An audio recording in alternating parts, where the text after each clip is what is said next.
Hi, I'm Marty Nemko.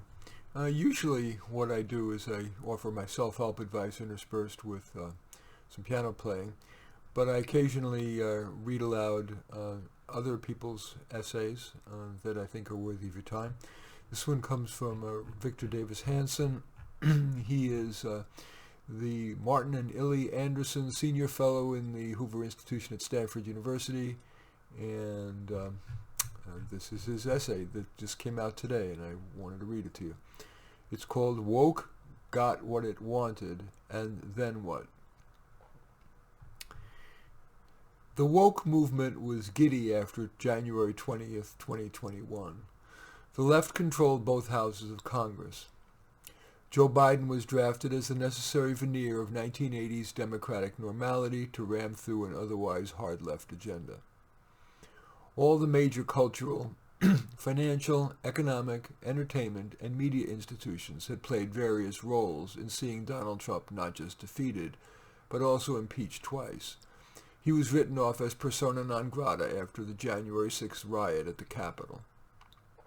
So academia, the corporate boardroom, Hollywood, the media, the Pentagon, professional sports, Silicon Valley, and Wall Street, in near hysterical fashion, all boarded the woke train.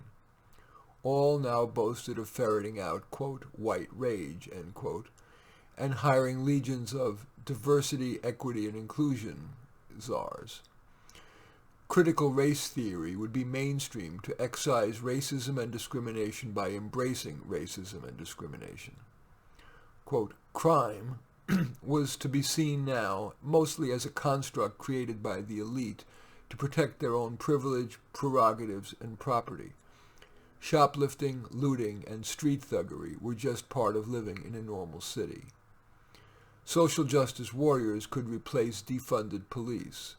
Gone would be most bail, incarceration, mandatory jail time, stop and frisk, and broken windows deterrent policies. Green agendas would fundamentally transform America to put an immediate stop to man-made, quote, climate change. So, lots of oil and gas leases were either canceled or their fees vastly increased. Pipelines were stopped.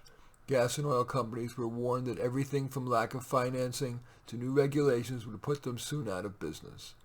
The golden age of wind and batteries was already upon us.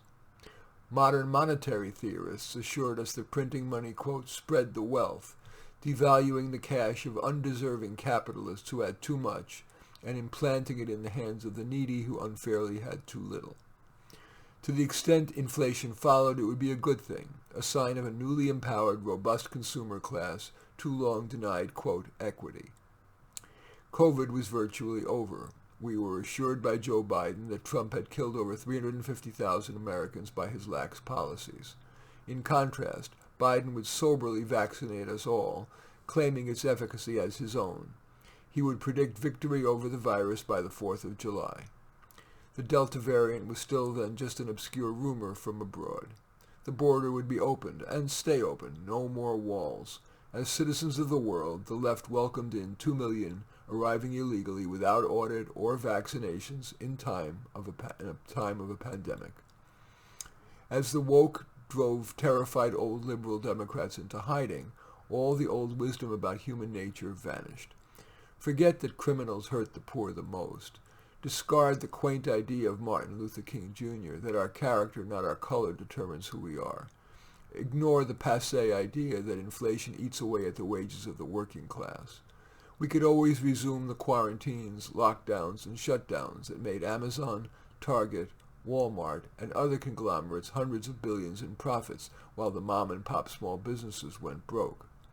So what did the people conclude 10 months out from the woke getting their wishes? The polls reveal that voters don't like open borders at all. They disapprove of illegal immigration as much as they support legal immigrants. They worry about crime and drugs. They don't want the unvetted and unvaccinated flowing across their open border. The people want cheaper, not pricier gas. They prefer American energy self-sufficiency. Why, with cup in hand, go begging to Saudi Arabia and Russia to pump more supposedly satanic oil? The people, like the police, and hate crime. that people like the police and hate crime. Even the rich among the woke are now scared, some of whom sowed the wind of decriminalization and are themselves reaping the whirlwind of crime. Most voters care less about our color, but far more about our character. They think a meritocracy, not quotas and tribal chauvinism, explains the exceptional American standard of life.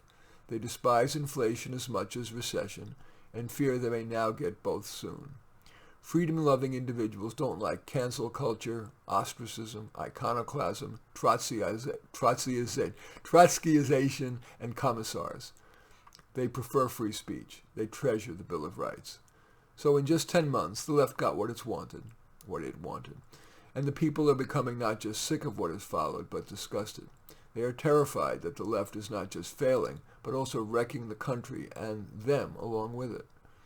The ages have left us adages for the people's growing anger at the hubristic and now unpopular left. We know the ancient warnings variously as what comes around goes around. You may reap what you sow. Be careful about what you wish for, and the law of unintended consequences. Words like nemesis and karma also come to mind. But of the collapse of the woke appeal, perhaps we could say, it couldn't happen to a nicer bunch of zealots. In any event, that was Victor Davis Hanson, senior fellow at the Hoover Institution at Stanford University. I'm Marty Nemko. I welcome your thumbs up and accept your thumbs down. I always look forward to your comments, and especially like it if you hit the share button below. Share on your social media so that my efforts can have broader impact.